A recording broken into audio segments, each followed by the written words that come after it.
Oke, hello. Di sini ada sebuah mesin. Ini handphone dulu sangat goib di zamannya. Redmi Note 5 Pro. Di sini saya akan menghidupkannya kembali. Kondisi hanya ada mesin dan beberapa spare part lainnya. Dan di sini juga kebetulan gue udah beli spare part yang dibutuhin, yaitu ada backdoor warna rose gold ya. Ini kita akan menghidupkan kembali HP yang sudah lama mati. Saya simpan karena dulu harga spare partnya juga bukan yang murah. Sekarang udah harganya sudah turun jauh. Ini gue juga udah beli LCD original copotan. Kondisi sebenarnya tadi ada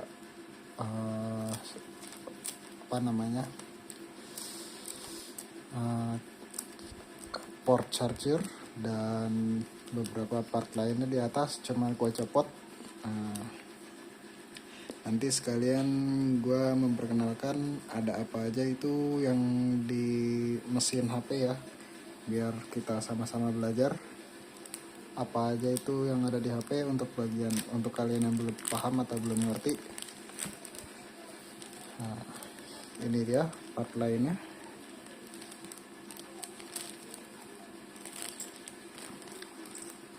Oke. Dan terakhir ada baterai. Kita pakai merek Brother Parts. Ini masih produk unggulan untuk sebuah baterai karena dia baterai health-nya 100%.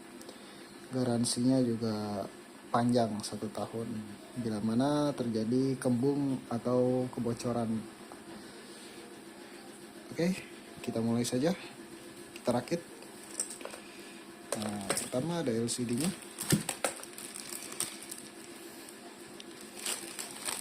Di LCD sudah ada apa ini namanya, fleksibel LCD. Ini fleksibel motherboard itu mesin ya, yang terhubung ke papan cas. Dan di sini sudah ada getarnya, earpiece, dan tombol fleksibel volume dan power. Di sini ada kayaknya ini buat lampu flash ya. Oke, kita cicil pasang saja. Di mesin ada kamera, sudah saya amankan agar tidak kemasukan debu. Yuk kita pasang. Kita hati-hati agar pinset ini tidak mencongkel salah satu bagian mesin ya. Yang kecil-kecil ini seperti kapasitor atau resistor sangat bahaya sekali kalau kecongkel, karena ini sudah pasti mesin saya aman ya. RAM-nya 4/64. Dulu ini garansi distributor. Dan tentunya IMEI aman terdaftar karena ini terakhir rusak mungkin di tahun kemarin. Sekalian kita belajar bareng. Untuk kalian yang belum paham apa itu yang ada di dalam mesin dan fungsi-fungsinya ya. Di mesin itu atau ini bisa sebutan mainboard ya, tentunya ini fungsi utama ada IC, RAM, CPU, dan segala macam. Ini komponen utama dari sebuah handphone. Ini di bagian kamera depannya slip, pantesan tidak bisa masuk. Kita untuk memasang seperti ini tuh harus detail ya, teliti. Jangan sampai ketika dipasang sebentar. Oke, kembali lagi. Jangan sampai kita salah pasang atau tidak presisi ya, harus rapat seperti ini. Selanjutnya kita pasang lebih baik satu persatu, kita pasang bagian atasnya. Nah, kita keluarkan dulu. Baut-baut sudah aman, kita tempelkan di sini. Apalagi ini adalah penguat sinyal untuk suatu handphone. Di handphone apapun ada, tidak harus bentuknya seperti ini. Kadang dia nempel di backdoor dan ya pokoknya berbeda-beda ya. Baik, kita pasang. Dan jangan lupa kalian juga harus ingat penempatan baut. Baut itu tidak sembarang kita pasang ya. Kadang ada ukuran yang lebih panjang dan lebih pendek, bahkan warna pun berbeda. Kalian harus hafal sebelumnya. Bila kalian itu tidak ingat atau tidak hafal, kalian bisa lihat di Google. Dan ini karena saya sudah terbiasa mengerjakan yang seperti ini, jadi saya sudah hafal ya.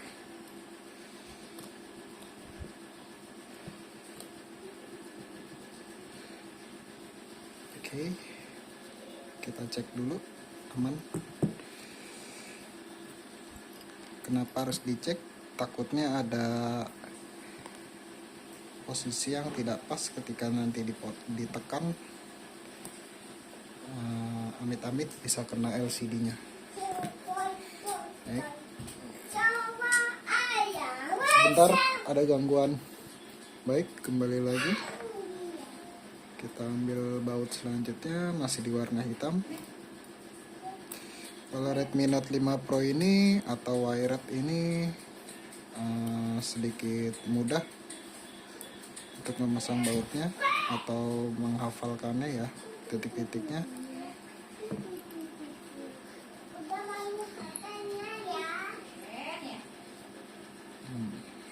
Seperti ini. Kita lihat tidak ada yang ngangkat, semuanya presisi. Di sini harusnya ada untuk kaleng buzzer, kaleng vibrator. Ya, benar. Ini udah pasti warna putih.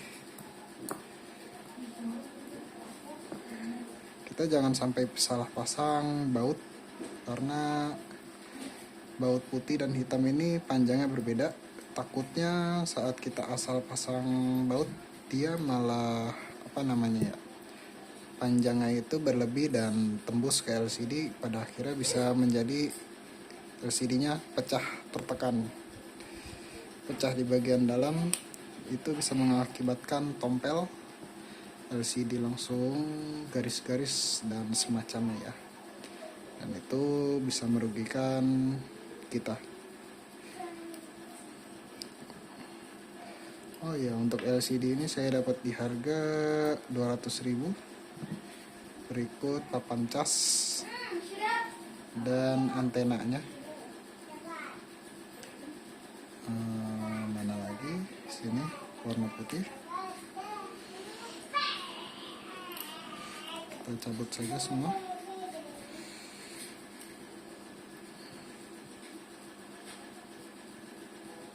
Kita harus berhati-hati. Bisa saja saat kita memasang bautnya ini kita slip atau terlepas, menempel kena resistor atau kapasitor ini.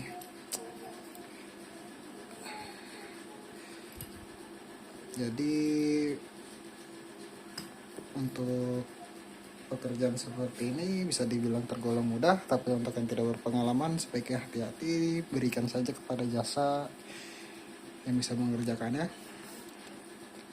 Resikonya karena sangat besar, dan jasa itu harga bukan sembarang juga ya, karena jasa mahal itu karena pengalaman dan intensitasnya untuk mengerjakan sesuatu itu berbeda-beda.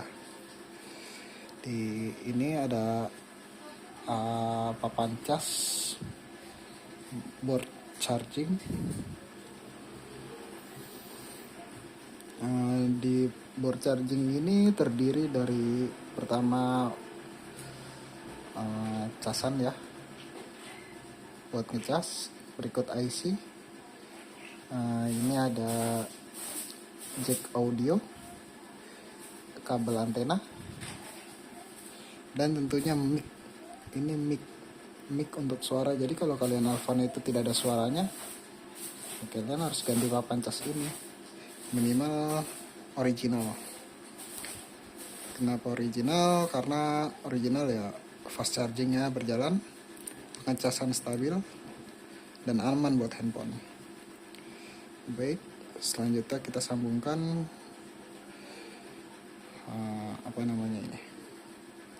kabel antena ke posisinya. Yep.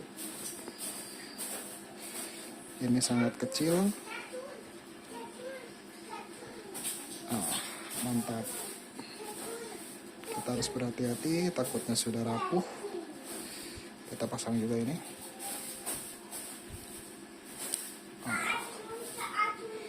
Sepertinya di sini ada posisi baut. Kita lihat titiknya yang tidak ada. Benar sekali, di sini harusnya ada baut warna putih. Hati-hati, jangan sampai salah sedikit LCD bisa pecah dan kita nombok lagi, mengeluarkan uang lagi untuk untuk pembelian LCD original copotan. Untuk tip ini mungkin sudah banyak, tapi untuk kondisinya masih bagus, menurut saya tidak banyak ya. Ini lumayan bagus yang saya dapat. Mungkin ada gompalan di sini. Di sini juga ada. Ya, maklum namanya handphone sudah lama, dari 2018 kurang lebih. Fisiknya kurang lebih untuk LCD di 95%. Dan ini adalah buzzer. Buzzer ini adalah speaker. Kalian untuk mendengarkan musik atau telepon loudspeaker, kalian bisa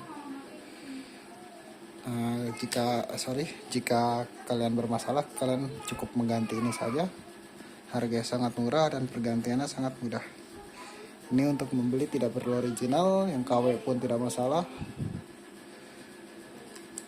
Ya, kita pasang, coba. Kalau tidak salah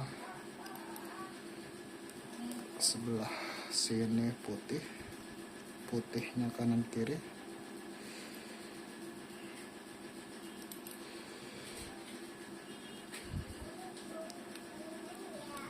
Baik,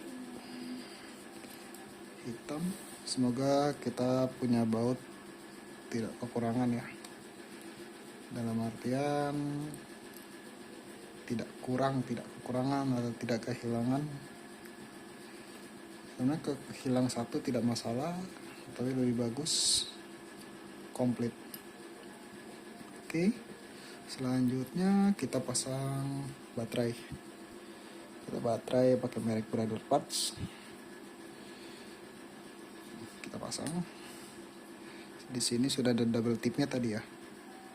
Kita coba. Hati-hati, tetap hati-hati pemasangannya.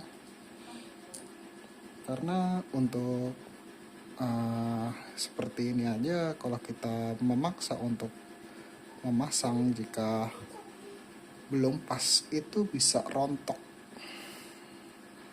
Itu kalau sudah rontok, aduh, repotnya bukan main. Saya pernah kejadian dulu di handphone lain, itu untuk jasa pemasangan itunya saja, soketnya ini yang rontok, itu saya kena 250.000. Bukan sesuatu yang murah dan bukan sesuatu yang mudah juga dikerjakan. Oke, Untuk amannya kita tambahkan lagi lem di sini agar sewaktu-waktu LCD jatuh, soket baterai ini ketika baterai ini keangkat, dia ini bisa sobek. Jadi saya sebagai keamanan tambahan, kita tambahkan saja lem di sini sebagai antisipasi saja. Lanjutnya pelindung baterai, pelindung soket baterai. Bila terjatuh tidak langsung copot. Oh iya, siapa di sini yang masih pakai handphone ini dari tahun 2025 ini? Ini handphone sangat legendaris. Performanya mantap, kameranya bagus, videonya stabil, dan custom ROM-nya masih banyak sampai sekarang. Sudah masuk Android versi 15 ya. Bukan kaleng-kaleng, handphone ini walaupun sudah jadul tapi belum mati. Dalam artian kalian masih bisa menggunakannya kurang lebih beberapa tahun ke depan. Di sini saya juga punya backdoor. Saya beli baru copotan. Bukan baru. Saya beli copotan. Maksudnya baru beli mungkin ya. Copotan kondisi second.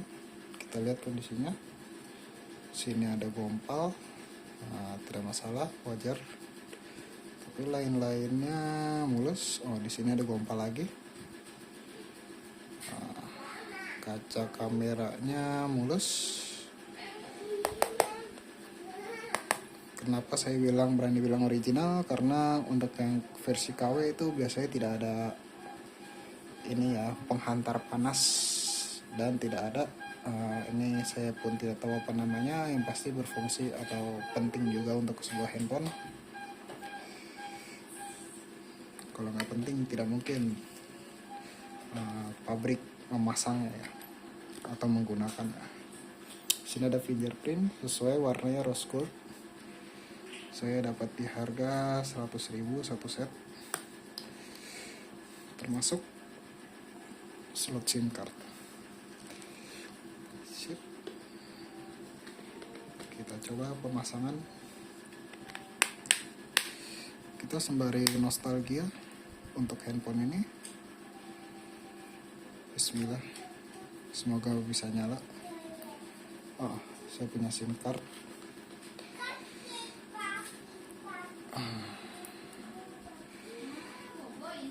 Mungkin kalian bertanya, kenapa tidak langsung beli handphonenya saja? Secondnya sudah murah ya.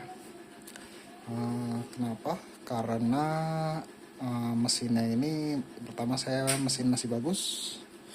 Kedua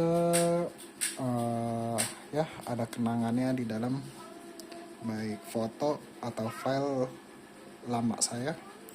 Dan ini juga ada custom ROM Android 11 kalau tidak salah, ROM CR Droid. Kita tunggu bootingnya. Kalau custom ROM itu bootingnya cepat ya, tidak seperti bawaan ROM officialnya, sangat lambat, sangat lama.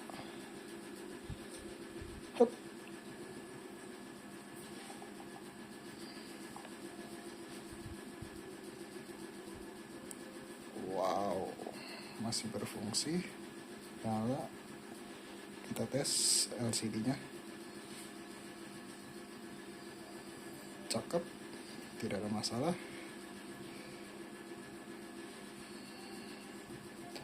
Kita tes kameranya.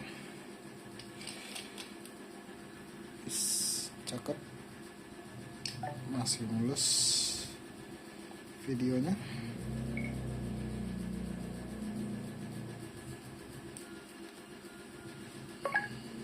Kamera depan, wow, mantap, berfungsi.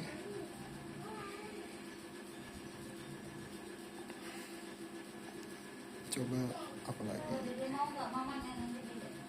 flash nyala, fingerprint masih bisa kah fingerprint saya? Oh, berfungsi, sangat cepat. Ini walaupun handphone jadul, performanya bukan sembarang ya. Xiaomi dulu tuh lebih berkualitas menurut saya dibanding Xiaomi sekarang. Banyak yang mati total tiba-tiba, dan ini masih aman-aman saja sampai hari ini. Kita tes apa lagi? YouTube ya. YouTube Revanced. Saya masih ada YouTube tanpa iklan. Try kita setel musik.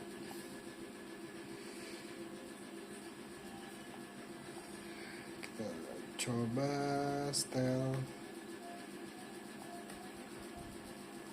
Minato ternyata titisan dewa. Kalian pernah kepikiran gak sih kenapa Minato itu kok kuat banget ya? Dan gak cuma kuat, tapi dia ini jenius banget. Bahkan masuk sebagai salah satu manusia paling jenius dalam sejarah Konoha. Sampai-sampai ngebuat kita pasti... Baik, terima kasih sudah menonton. Mungkin sampai sini saja. Terima kasih, jangan lupa like dan subscribe-nya. Terima kasih. Assalamualaikum warahmatullahi wabarakatuh. Bye bye.